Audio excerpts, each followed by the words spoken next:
La porte d'entrée du numéro 12 de la Eschenstrasse ne s'ouvrit que d'un entrebâillement ce matin de novembre. 2 fonctionnaires de l'administration municipale de Fribourg se tenaient sur le seuil, leur dossier serré sous le bras, leur carte d'identité déjà à la main. L'homme qui leur faisait face semblait fatigué. Ses yeux étaient enfoncés dans leurs orbites, encadrés d'ombres sombres. Il portait un pull délavé et des pantoufles, bien qu'il fasse froid dehors et qu'une fine bruine fasse briller la rue. L'employée administrative, une femme résolue d'âge moyen nommée Madame Keller, leva la tête et sourit aimablement. Elle expliqua qu'ils avaient vainement tenté d'établir le contact pendant plusieurs mois. Il s'agissait de la confirmation de la pension de sa femme. Un formulaire devait être rempli, une signature apposée. C'était de la pure routine, rien de spécial. De telles vérifications étaient prescrites par le système social allemand pour s'assurer que les prestations étaient correctement versées. L'homme hocha lentement la tête, mais ne dit rien. Son nom était Lucas Moreau, 72 ans, français de naissance, venu en Allemagne il y a des décennies. Il avait travaillé ici, fondé une famille et s'était installé dans la petite ville de Fribourg. Son allemand était bon, bien que teinté d'un léger accent. Il s'éclaircit la gorge et marmonna que sa femme était en voyage. Elle rendait visite à sa sœur à Lyon. Cela pourrait prendre encore quelques semaines avant son retour. Madame Keller fronça les sourcils. « C'était problématique, dit-elle. Sans la confirmation personnelle, le versement de la pension pourrait être suspendu. Il y avait des directives strictes. Lucas se tenait immobile. Ses mains, osseuses et couvertes de taches de vieillesse, agrippaient l'encadrement de la porte. Il ne regardait pas directement les yeux des fonctionnaires, mais quelque part par-dessus leurs épaules, comme s'il cherchait des mots qui ne voulaient pas venir. Finalement, il répéta qu'elle n'était pas là. Il ne pouvait pas en dire plus. Les 2 fonctionnaires échangèrent un regard. Le deuxième homme, plus jeune et moins patient, suggéra de fixer un rendez-vous dès que la femme serait de retour à la maison. Mais Madame Keller resta tenace. Elle demanda s'il y avait un numéro de téléphone pour joindre la femme. Lucas secoua la tête. Pas de téléphone portable. Elle n'aimait pas la technologie. La conversation se termina de manière insatisfaisante. Les fonctionnaires laissèrent un formulaire dans la boîte aux lettres et annoncèrent qu'ils reviendraient dans 2 semaines. Si aucune confirmation n'était fournie d'ici là, le paiement serait gelé. Lucas hocha de nouveau la tête, ferma la porte et s'y appuya lourdement. Sa poitrine se souleva et s'abaissa rapidement. Dans le silence de la maison, on n'entendait que le tic-tac de l'horloge murale. Il prit une profonde inspiration, essayant de rassembler ses pensées. Mais la panique qu'il portait en lui depuis des mois remonta à nouveau.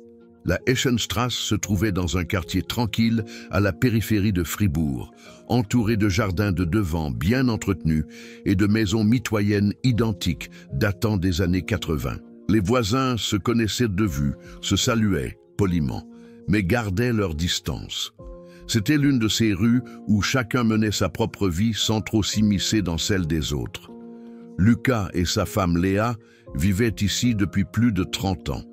Ils étaient connus comme le couple français qui restait discret mais ne causait jamais de problème. Léa avait souvent été vue dans le jardin, coupant des roses ou décorant les appuis de fenêtres avec des géraniums. Lucas avait travaillé auparavant comme mécanicien dans un atelier, mais était à la retraite depuis des années. Mais depuis un certain temps, Léa n'avait plus été vue. La voisine d'en face, Madame Schneider, s'était demandé où la femme était passée. Elle en avait parlé une fois à Lucas, alors qu'il sortait la poubelle. Il avait répondu que Léa était chez sa famille en France. Madame Schneider avait accepté cela et n'avait pas posé d'autres questions. Les gens voyageaient, surtout en vieillissant. Ce n'était pas inhabituel. Pourtant, en y regardant de plus près, on aurait remarqué que les rideaux à l'étage étaient toujours tirés, que le jardin était à l'abandon et que Lucas devenait de plus en plus mince. Il ne sortait plus que rarement de la maison, généralement tôt le matin pour acheter du pain ou tard le soir lorsque la rue était vide. Ce soir-là, Après le départ des fonctionnaires, Lucas s'assit dans la cuisine. Devant lui se trouvait une tasse de café froid qu'il n'avait pas touchée. La cuisine était propre, mais sans vie. Pas de fleurs fraîches sur la table, pas d'odeur de nourriture cuisinée. Seulement le silence. L'horloge murale indiquait un peu moins de 8 heures. Il fixa le formulaire que les fonctionnaires avaient laissé. Il était déplié sur la table, les mots se brouillant devant ses yeux. Confirmation de pension. Signature du bénéficiaire requise. Délai. 14 jours. Il ferma les yeux et essaya de ne pas penser à ce qui se trouvait à la cave. Mais c'était impossible. La connaissance l'accompagnait à chaque instant, chaque seconde de la journée. Elle était là quand il se réveillait, quand il mangeait, quand il essayait de dormir. C'était un poids qui l'écrasait, un fardeau qui devenait plus lourd chaque jour. Comment en était-il arrivé là? Comment avait-il réussi à vivre ainsi pendant près de 2 ans? La réponse était simple et en même temps insupportable. La peur. La peur de ce qui se passerait si la vérité éclatait. La peur de la perte. La peur de la solitude qui serait encore plus profonde que celle qu'il ressentait déjà. Lucas se leva et se dirigea lentement vers la porte de la cave. Elle se trouvait dans le couloir, une étroite porte en bois à la peinture blanche écaillée. Il toucha la poignée, mais retira immédiatement sa main, comme s'il s'était brûlé. Non, pas maintenant. Il se retourna et monta les escaliers jusqu'à la chambre. Le lit était défait, la couverture pendait à moitié sur le sol. Une photo encadrée se tenait sur la table de chevet. Elle montrait Léa, souriante, portant un chapeau de paille, prise un jour dans les années 90, lors de vacances au lac de Constance. Son sourire était chaleureux. Ses yeux rayonnaient. Lucas prit la photo dans sa main et caressa le verre avec son pouce. Ses lèvres bougèrent silencieusement, comme s'il lui parlait. Puis, il reposa la photo et s'allongea sur le lit sans se déshabiller. Dehors, la pluie commença à tomber plus fort. Les gouttes tambourinaient contre la fenêtre, un bruit régulier et apaisant. Mais Lucas ne trouvait aucun repos. Son esprit vagabonda en arrière, 2 ans et demi en arrière, jusqu'au jour où tout avait commencé. Le jour où Léa était morte. C'était un matin de mars ordinaire. Le soleil brillait à travers les fenêtres de la cuisine, les oiseaux chantaient dans le jardin. Léa avait fait du café et était assise à table, un croissant devant elle. Elle s'était plainte de la douleur qui la tourmentait depuis des semaines. Mal de dos, pensait-elle. Peut-être s'était-elle fait mal en jardinant. Lucas lui avait conseillé d'aller voir un médecin, mais elle avait fait un geste de la main. Ça passerait. Puis soudain, alors qu'elle parlait, elle se tut. Son visage se contracta, sa main se porta à sa poitrine. Lucas se leva d'un bond, l'appelant par son nom. Léa haleta, ses yeux s'écarquillèrent de douleur. Crise cardiaque. La prise de conscience le frappa comme un coup. Il attrapa le téléphone, composa le numéro d'urgence. Mais avant qu'il ne puisse établir la connexion, Léa s'affaissa. Sa tête tomba sur le côté. Son corps se relâcha. Lucas laissa tomber le téléphone, se précipita vers elle, la secoua, appelant son nom encore et encore. Aucune réaction, pas de respiration, rien. Il essaya de se souvenir de la réanimation qu'il avait apprise un jour lors d'un cours de premier secours. Il appuya sur sa poitrine, compta, lui donna le bouche à bouche. Ses mains tremblaient, des larmes coulaient sur son visage. Mais il était trop tard. Léa était morte. La femme avec qui il avait passé plus de 40 ans était simplement partie, en un instant, sans avertissement. Il s'assit à côté d'elle, sur le sol, lui tenant la main, incapable de comprendre ce qui venait de se passer. Des minutes s'écoulèrent, peut-être des heures. Le temps avait perdu tout sens. Et puis, dans cet état d'engourdissement, l'idée vint. Le téléphone était toujours sur le sol, la connexion n'avait jamais été établie. Personne ne savait ce qui s'était passé. Personne ne viendrait s'il n'appelait pas. Il regarda Léa, son visage pâle, ses yeux fermés, et il pensa à l'argent, à la pension qu'ils touchaient tous les deux, aux factures qui arrivaient chaque mois, à la maison qu'ils avaient remboursée ensemble. La pension de Léa était plus élevée que la sienne. Elle avait travaillé plus longtemps, cotisé davantage. Sans son argent, il aurait à peine de quoi joindre les 2 bouts. L'idée d'appeler les secours signifiait officialiser sa mort. Cela signifiait de la paperasse, des frais d'obsèques et surtout l'arrêt immédiat des versements de pension. Lucas n'était pas une mauvaise personne.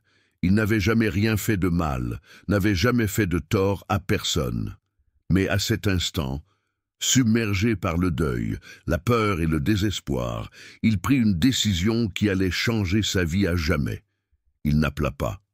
Il se leva, se lava le visage et commença à réfléchir. Combien de temps pourrait-il garder le secret? Que devait-il faire? Les pensées se bousculaient, chaotiques et sombres. Mais une chose était claire, il n'allait pas laisser partir Léa. Pas de cette façon, pas si vite. Dans les heures qui suivirent, il bougea comme en transe. Il porta délicatement le corps de Léa dans la chambre, la coucha sur le lit et la recouvrit. Il lui parla, lui demandant pardon, lui expliquant qu'il ne savait pas quoi faire d'autre. Puis, il commença à planifier. La cave. Il y avait un vieux congélateur assez grand. Le soir même, alors que l'obscurité enveloppait la rue, il la descendit. Ce fut la chose la plus difficile qu'il ait jamais faite, non pas physiquement, mais émotionnellement. Chaque marche donnait l'impression de laisser derrière lui un morceau de son âme. Mais il le fit. Et puis, il verrouilla le couvercle, ferma la porte de la cave à clé et continua à vivre comme si rien ne s'était passé. Les semaines après la mort de Léa s'écoulèrent dans un rythme étrange. Lucas développa des routines qui l'aidaient à traverser les jours. Chaque matin, il se levait à 6h30, faisait du café et s'asseyait à la table de la cuisine où 2 tasses se tenaient autrefois. Maintenant, il n'y en avait plus qu'une. Il mangeait machinalement son pain avec de la confiture, lisait le journal sans vraiment absorber les mots. Puis il parcourait la maison et vérifiait que tout avait l'air normal. Les rideaux du salon restaient légèrement ouverts pendant la journée pour que les voisins puissent penser que quelqu'un était à la maison. À l'étage, ils restaient fermés. Il n'entrait plus que rarement dans la chambre. La cave devint un lieu qu'il évitait et en même temps qu'il ne pouvait pas oublier. Une fois par semaine, il descendait, juste pour s'assurer que le congélateur fonctionnait toujours. Le faible bourdonnement du moteur était le seul bruit dans la pièce sans fenêtre. Il ne touchait jamais le couvercle, restait juste là à écouter. Parfois, il parlait doucement, disant des choses comme « je suis désolé » ou « je ne sais pas comment réparer ça ». Sa voix résonnait étrangère dans l'obscurité, creuse et brisée. Les virements de pension arrivaient ponctuellement. Chaque mois, les montants étaient déposés sur le compte joint qu'ils utilisaient tous les deux depuis des années. La propre pension de Lucas s'élevait à un peu moins de 800 €, celle de Léa à près de 1400. Ensemble, c'était suffisant pour couvrir l'hypothèque, les charges et les dépenses quotidiennes. Sans son argent, il aurait été perdu. L'idée de perdre la maison, de devoir déménager dans un petit appartement, peut-être même de dépendre de l'aide sociale, était insupportable. Cette maison était tout ce qui lui restait. C'était leur vie commune, coulée dans les murs et les sols. Début mai, il reçut une lettre de l'assurance retraite. C'était une demande de routine, demandant confirmation que la bénéficiaire était toujours en vie et résidait à l'adresse indiquée. Lucas fixa le formulaire. Ses mains commencèrent à trembler. Il le mit de côté et essaya de ne pas y penser. Mais le problème ne pouvait être ignoré. Après 2 jours, il ressortit le formulaire. Il s'assit à la table de la cuisine, un stylo à la main. La signature de Léa. Il l'avait vue 1000 fois sur des cartes d'anniversaire, sur des listes de courses, sur des documents bancaires. Il essaya de se souvenir des courbes, de la façon dont elle écrivait le « L » avec une petite boucle au début. Sa main trembla lorsqu'il posa le stylo sur le papier. La première tentative semblait gribouillée, trop incertaine. Il déchira la feuille et prit un nouveau formulaire dans le tiroir qu'il avait imprimé par précaution. La 2e fois, ce fut mieux. La signature n'était pas parfaite, mais passable. Il plia le formulaire, le mit dans une enveloppe et le posta le jour même. Sur le chemin du retour, il se sentit à la fois soulagé et coupable. Il avait franchi une ligne, consciemment et en toute connaissance de cause. Il ne s'agissait plus seulement de taire une mort, c'était une tromperie active. Les voisins ne remarquèrent rien. Madame Schneider, d'en face, lui faisait un signe de la main quand elle le voyait, lui demandant occasionnellement comment il allait. Lucas répondait toujours la même chose. « Bien, merci. Léa est toujours en France. » Parfois, il ajoutait des détails pour rendre le mensonge plus crédible. « Elle aide sa sœur à la maison. Sa sœur a fait une chute, vous savez. » Madame Schneider hocha la tête avec compréhension. « C'est très gentil de sa part. Saluez-la de ma part quand vous lui parlerez. » Lucas sourit faiblement et le promit. En juin, il fit plus chaud. La chaleur s'infiltra dans la maison et Lucas s'inquiéta pour le congélateur. Il vérifia la facture d'électricité et constata que la consommation avait augmenté. L'appareil fonctionnait sans interruption, jour et nuit. Il ne devait en aucun cas risquer une coupure de courant. Il paya donc les factures à temps, parfois même à l'avance. Il vivait chichement, n'achetant que le strict nécessaire. Il ne mangeait presque plus de viande, la plupart du temps seulement du pain, du fromage et des légumes. Il perdit du poids, ses vêtements pendaient lâchement sur son corps. Un après-midi, M. Weber, le voisin d'à côté, frappa à la porte. Il tenait une clé à molette à la main et demanda si Lucas pouvait l'aider un instant. Un tuyau fuyait dans sa cave et il avait besoin de quelqu'un pour tenir la lampe de poche. Lucas hésita. Il n'avait pas envie d'interaction sociale, mais un refus aurait été suspect. Il suivit donc M. Weber chez lui. La cave là-bas était pleine de vieux meubles, de cartons et d'outils. Pendant que M. Weber travaillait sur le tuyau, il parla du temps, de la hausse des coûts de l'énergie, de ses petits-enfants qui viendraient le week-end. Lucas n'écoutait qu'à moitié. Ses pensées étaient dans sa propre cave, à quelques mètres seulement, séparés par un mince mur. Et si quelqu'un remarquait quelque chose? Et s'il y avait une coupure de courant? Et si un voisin devait entrer chez lui pour une raison quelconque? La paranoïa grandissait chaque jour. Quand il put enfin rentrer chez lui, il ferma la porte à clé derrière lui et s'y adossa. Son cœur battait la chamade dans sa poitrine. Il se rendit immédiatement à la cave, ouvrit la porte et écouta. Le bourdonnement était là, à la fois apaisant et menaçant. Pendant l'été, sa fille Clara lui rendit visite à l'improviste. Elle vivait à Munich et venait rarement à Fribourg. Lucas ne l'avait pas vue depuis des mois, et sa vue lui causa un choc. Elle se tenait soudain devant la porte, un sac de voyage à la main, et sourit. « Surprise, papa !» Lucas se figea, mais essaya de se ressaisir. Il la laissa entrer, lui offrit quelque chose à boire. Clara regarda autour d'elle. « Où est maman ?» Lucas avait déjà la réponse prête. « À Lyon, chez tante Marguerite. Elle ne rentrera que le mois prochain. » Clara fronça les sourcils. « Si longtemps, elle ne m'en a pas parlé du tout. » Lucas déglutit. « C'est arrivé soudainement. Marguerite n'est pas en forme. » Clara sortit son téléphone portable. « Alors je vais l'appeler. » Le cœur de Lucas se serra. Le réseau est mauvais là-bas. Elle n'a pas son portable avec elle, seulement le fixe de Marguerite.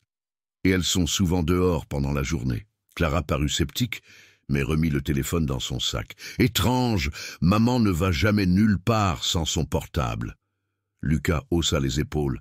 « Elle voulait faire une pause. Tu la connais. » La visite ne dura que 2 jours, mais pour Lucas, cela lui sembla une éternité.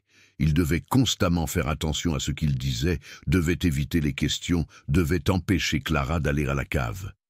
Quand elle partit enfin, elle le serra fort dans ses bras. « Prends soin de toi, papa. Tu as l'air si mince. » Lucas se contenta d'acquiescer. Après son départ, il s'effondra presque. Il s'assit sur les escaliers et enfouit son visage dans ses mains. Combien de temps cela pouvait-il encore durer? Combien de temps pouvait-il encore mentir, esquiver, se cacher? Les mois s'étirèrent. L'automne arriva et les feuilles couvrirent le jardin. Lucas ne les ratissait plus. La maison commença à se dégrader. Des toiles d'araignée s'accumulaient dans les coins, la poussière se déposait sur les meubles. Il ne nettoyait plus que le strict nécessaire. Sa seule routine était la vérification de la cave et le retrait d'argent du compte joint. Il veillait à ne jamais retirer trop à la fois, seulement de petites sommes. discrètement. En novembre, une autre lettre arriva de l'assurance retraite. Cette fois, c'était une invitation à un rendez-vous personnel. Léa devait se présenter au bureau compétent pour mettre à jour ses données. Lucas déchira la lettre et brûla les restes dans la cheminée. Mais la peur demeurait. Elle rongeait ses pensées, lui volait le sommeil. Il restait éveillé la nuit, écoutant le bourdonnement du congélateur résonner à travers les lattes du plancher. C'était un bruit qui le hantait, qui ne lui laissait aucun repos. Parfois, il rêvait que le couvercle s'ouvrait de lui-même, que Léa en sortait et le fixait silencieusement. Il se réveillait en sueur, le cœur battant la chamade, et pourtant il ne pouvait pas s'arrêter, il ne pouvait pas admettre ce qu'il avait fait. La peur des conséquences était plus grande que la peur de la vérité. L'hiver s'abattit sur Fribourg, apportant avec lui un froid qui s'installa dans les os de Lucas. Il n'allumait le chauffage que très peu pour économiser. La maison était glaciale, presque comme une tombe. Le matin, de la condensation se formait sur les fenêtres et son souffle était visible dans la cuisine lorsqu'il buvait son café. L'isolement qu'il s'était imposé devint de plus en plus oppressant chaque jour. Il ne parlait presque plus à personne. Même les brèves rencontres à la boulangerie ou au supermarché l'épuisaient. Début décembre, une autre lettre arriva de l'assurance retraite. Cette fois, le ton était nettement plus sévère. Ils avaient tenté de prendre contact à plusieurs reprises. Madame Léa Moreau était priée de se présenter en personne auprès de l'autorité compétente dans les 10 jours pour mettre à jour ses données. Dans le cas contraire, les paiements seraient interrompus avec effet immédiat et une enquête serait ouverte. Lucas lut la lettre 3 fois, ses mains crispées sur le papier. 10 jours. Il ne restait plus beaucoup de temps. Il ne pouvait pas simplement envoyer une autre lettre falsifiée. Il voulait la voir en personne. Ses pensées s'emballaient. Peut-être pouvait-il prétendre que Léa était tombée gravement malade, une hospitalisation, quelque chose qui expliquerait son absence. Mais cela exigerait des preuves, des certificats médicaux, des dossiers, des choses qu'il ne pouvait pas falsifier. Il envisagea d'aller à l'administration et de parler à quelqu'un en personne.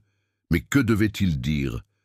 Chaque mensonge entraînerait d'autres mensonges, un piège dont il ne pourrait plus sortir. Le 4e jour, on sonna à la porte. Lucas sursauta. Il se tenait dans la cuisine, ayant juste mis de l'eau à chauffer pour le thé. Par la fenêtre, il vit une voiture sombre garée devant la maison. Pas une camionnette de livraison, pas un voisin. Elle avait l'air officielle. Son cœur se mit à battre la chamade. Il essuya ses mains sur son pantalon et se dirigea lentement vers la porte. Quand il ouvrit, 2 personnes se tenaient devant lui. Une femme et un homme, tous deux en tenue formelle. La femme montra sa carte d'identité. Elle était de l'assurance retraite allemande, service extérieur de Fribourg. Il devait parler d'urgence à Madame Léa Moreau. Lucas essaya de rester calme. Sa voix était chevrotante lorsqu'il répondit « Ma femme n'est pas ici. Elle est en France, chez sa famille. » La femme hocha la tête, mais son expression resta sérieuse. « Vous l'avez déjà dit à plusieurs reprises, Monsieur Moreau, mais nous avons besoin d'une comparution personnelle. Sans cela, nous ne pouvons pas continuer les versements de pension. » Lucas sentit la sueur lui monter au front, bien qu'il fasse un froid glacial dehors. « Elle est malade. Elle ne peut pas voyager. » L'homme à côté de la femme intervint. « Alors, nous avons besoin d'un certificat médical. Pouvez-vous le fournir ?» Lucas le fixa. Un certificat. Bien sûr, c'était l'exigence logique, mais il n'avait pas de certificat. Il n'avait rien.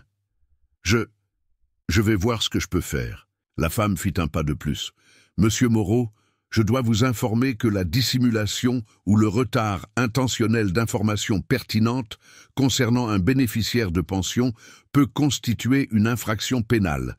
Si votre femme est décédée, vous devez le signaler immédiatement. » La gorge de Lucas se serra. « Décédée ». Le mot planait dans l'air comme une accusation. Il secoua la tête. Elle est vivante, elle est juste, pas ici. Les deux fonctionnaires échangèrent un regard. La femme sortit un formulaire de son sac et le lui tendit. Remplissez ceci et faites-le signer par un médecin français. Il vous reste 6 jours. Après cela, les paiements seront arrêtés. Ils se retournèrent et se dirigèrent vers leur voiture. Lucas resta dans l'embrasure de la porte, les regardant partir. Quand ils s'éloignèrent, il ferma la porte et s'y adossa. Ses jambes étaient faibles. Il glissa lentement au sol, le dos pressé contre le bois. Que devait-il faire? Il n'y avait plus d'issue. Les murs se refermaient sur lui. Il ne dormit pas du tout cette nuit-là. Il était assis à la table de la cuisine, le formulaire devant lui, fixant le vide. Vers 4 heures du matin, il se leva et se rendit à la cave. Il ouvrit la porte, alluma la lumière et descendit les marches. Le congélateur se tenait dans le coin, blanc et quelconque. Le bourdonnement était régulier, presque rassurant. Lucas posa une main sur le couvercle. Il était glacé. Il ferma les yeux et essaya de visualiser le visage de Léa, mais tout ce qui venait était la culpabilité. Une culpabilité écrasante et dévorante. « Je n'en peux plus », murmura-t-il dans le silence. « Je ne sais pas quoi faire. » Aucune réponse ne vint, seulement le bourdonnement du moteur. Il resta là longtemps, incapable de bouger, incapable de penser. Finalement, il se retourna et remonta à l'étage. Le soleil commençait à peine à se lever, une lumière faible et grise qui filtrait à travers les rideaux. Le lendemain, quelque chose d'inattendu se produisit. Madame Schneider, d'en face, frappa à sa porte. Elle tenait une assiette de biscuits faits maison et sourit aimablement. « Je pensais que vous pourriez avoir besoin d'un peu de réconfort, Monsieur Moreau. La période de Noël est toujours difficile quand on est seul. » Lucas accepta machinalement l'assiette et la remercia. Madame Schneider regarda par-dessus son épaule à l'intérieur de la maison. « Votre femme est-elle toujours en France? Cela fait beaucoup de temps. » Lucas hocha la tête. « Oui, sa sœur a encore besoin d'elle. C'est compliqué. » Madame Schneider soupira avec compassion. « Je comprends. Mais prenez soin de vous. Vous avez l'air si fatigué. Si vous avez besoin d'aide, dites-le-moi. » Lucas l'assura que tout allait bien et ferma la porte. Il posa l'assiette sur la table de la cuisine et fixa les biscuits. Étoiles à la cannelle, croissants à la vanille, pain d'épices. Léa adorait ces biscuits. Elle en faisait tous les ans. Toute la maison sentait les épices et le sucre. Il prit une étoile à la cannelle et la mordit. Le goût était sucré, mais il ne sentait rien vraiment. Il mâcha machinalement et déglutit. Dans les jours qui suivirent, Lucas se retira encore plus. Il ne quittait la maison que pour acheter le strict nécessaire. La date limite de l'assurance retraite expira, mais il ne fit rien. Il ne remplit pas le formulaire, il n'appela pas. Il resta assis là et attendit. Quoi? Il ne le savait pas lui-même. Peut-être un miracle. Peut-être que tout disparaîtrait tout seul. Mais cela n'arriva pas. Le 7e jour, une lettre recommandée arriva. Les paiements avaient été gelés. Une enquête avait été ouverte. Il le recontacterait prochainement. Lucas lut la lettre, puis la posa lentement sur la table. C'était fini. L'illusion qu'il avait maintenue pendant près de 2 ans s'effondrait. Plus d'argent, plus de moyens de payer les factures, plus de possibilités de faire comme si tout était normal. Il se leva et alla à la fenêtre. Dehors, il neigeait légèrement, de petits flocons descendant lentement vers le sol. La rue était calme, paisible. Personne ne se doutait de ce qui se passait derrière ces murs. Personne ne savait qu'un homme vivait ici, cachant sa femme à la cave pour pouvoir continuer à vivre. Les jours se confondirent. Lucas perdit la notion du temps. Il ne mangeait presque plus, dormait par courtes périodes agitées. La maison devint plus froide parce qu'il avait coupé le chauffage. Il ne pouvait plus se le permettre.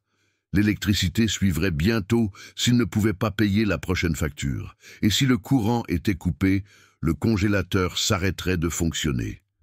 Et alors, il n'osa pas finir la pensée. L'odeur, la décomposition, la découverte. Tout éclaterait au grand jour. Un soir, c'était peu avant Noël. Il était assis dans le salon obscur. Il n'avait pas allumé la lumière pour économiser l'électricité. Seule la faible lueur des lampadaires extérieurs éclairait la pièce. Il pensa à Léa, à son rire, aux années qu'ils avaient passées ensemble. De bonnes années, la plupart du temps. Ils s'étaient aimés, à leur manière silencieuse et discrète. Et maintenant, il l'avait trahi, de la pire façon qu'il puisse imaginer. Non pas par sa mort, mais par ce qui avait suivi, par sa peur, sa faiblesse, son incapacité à faire ce qui était juste. Il pleura doucement dans l'obscurité, des larmes coulant sur ses joues creuses. « Pardonne-moi, » murmura-t-il. « S'il te plaît, pardonne-moi. » Mais il n'y avait personne pour lui répondre, seulement le silence et le bourdonnement lointain de la cave. Janvier arriva avec un froid mordant et un ciel gris. Lucas n'avait pas payé la facture d'électricité. Il n'avait pas non plus payé la facture d'eau. Les rappels s'empilaient sur la table de la cuisine, tamponnés en rouge, avec des menaces de coupure. Il ne les ouvrait plus. Cela n'avait plus d'importance. L'argent était épuisé. Sa propre pension suffisait à peine pour la nourriture, et même celle-ci se faisait rare. Il mangeait du pain sec et de la confiture, parfois une boîte de soupe. Son corps s'affaiblissait, ses mouvements ralentissaient. À la mi-janvier, le moment qu'il craignait le plus arriva. C'était un mardi matin gris, et Lucas était assis dans la cuisine lorsqu'il entendit un clic. L'horloge murale s'arrêta. Le réfrigérateur se tut. Le faible murmure du chauffage, qu'il utilisait de toute façon à peine, cessa. Le courant était coupé. Lucas se figea.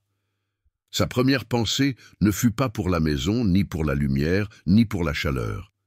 Sa première pensée fut pour la cave, le congélateur, le bourdonnement qui devait maintenant avoir disparu. Il se leva, chancelant presque de panique, et courut vers la porte de la cave. Il l'ouvrit brusquement et se précipita dans les escaliers. Il faisait sombre dans la cave, seule une faible lumière du jour filtrait par une petite fenêtre au plafond. Le congélateur était silencieux, pas de bourdonnement, pas de vibration, rien. Lucas posa sa main sur l'appareil. Il était encore froid, mais il savait que cela ne durerait pas longtemps. Combien de temps avait-il? Des heures, un jour, peut-être 2 si le temps restait assez froid. Mais alors, le processus de putréfaction commencerait. L'odeur viendrait, et alors, ce serait fini. Il fallait qu'il rétablisse le courant, immédiatement. Il remonta les escaliers, chercha son téléphone, le trouva sous une pile de journaux. Ses mains tremblaient si fort qu'il composa 3 fois le numéro du fournisseur d'électricité de manière incorrecte. Quand il parvint enfin à les joindre, sa voix était rauque. Il expliqua que l'électricité avait été coupée, que ce devait être un malentendu, qu'il paierait. La voix à l'autre bout était polie mais ferme. Il y avait des factures impayées depuis plusieurs mois. La coupure était légale. Il ne pourrait rétablir le courant qu'une fois la totalité du montant dû régler. « Combien ?» demanda Lucas désespérément. La femme au téléphone nomma une somme. Plus de 1200 €. Lucas s'affaissa sur une chaise. Il n'avait pas 1200 €. Il avait à peine 200 sur son compte. « Je ne peux pas payer immédiatement. Y a-t-il un plan de paiement échelonné ?» La femme lui expliqua que dans de tels cas, ils exigeraient un acompte, au moins la moitié, avant de rétablir l'électricité. Lucas raccrocha. Ses pensées s'emballaient. Que pouvait-il faire? Qui pouvait-il appeler? Sa fille? Non, impossible. Elle poserait des questions. Elle voudrait savoir pourquoi il était dans de telles difficultés financières. Les heures passèrent avec une lenteur exaspérante. Lucas était assis dans la maison froide, incapable d'agir. La pensée de ce qui se passait à la cave le paralysait. Il descendit plusieurs fois, juste pour poser sa main sur le congélateur, comme si cela pouvait l'aider d'une manière ou d'une autre. À chaque heure qui passait, le métal devenait plus chaud. Le soir, il n'était plus que frais, plus glacé. Il savait qu'il n'avait plus le temps. Il devait faire quelque chose. Mais quoi? Il ne pouvait pas appeler la police. Il ne pouvait dire la vérité à personne. Il ne dormit pas cette nuit-là. Il était assis sur la marche inférieure des escaliers de la cave, la tête entre les mains, essayant de réfléchir. Vers l'aube, il prit une décision. Il allait essayer d'emprunter de l'argent. À la banque, si possible. Il dirait qu'il en avait besoin pour des réparations. Quelque chose. Quand la banque ouvrit à 9 heures, il fut l'un des premiers sur place. Le conseiller écouta sa demande et vérifia son compte. Le résultat fut dévastateur. En raison de son âge, de son faible revenu et du manque de garantie, il ne pouvait pas lui accorder de prêt. Lucas quitta la banque comme anesthésié. Sur le chemin du retour, il remarqua que quelque chose était différent. Une autre voiture était garée devant sa maison. Pas une voiture de police, mais d'apparence officielle. Son cœur se mit à battre la chamade. Il s'approcha lentement. 2 hommes en tenue de travail se tenaient devant sa porte et sonnaient. Quand ils le virent, ils se retournèrent. « Monsieur Moreau, nous sommes de l'agence de santé publique. Votre voisine a déposé une plainte. Il y a une odeur désagréable qui émane de votre maison. Nous devons vérifier cela. » Lucas se figea. L'odeur, cela avait commencé, plus vite qu'il ne l'avait pensé. Il n'y a pas d'odeur, balbutia-t-il. Tout va bien. L'un des hommes secoua la tête. Je suis désolé, mais nous devons nous en assurer par nous-mêmes.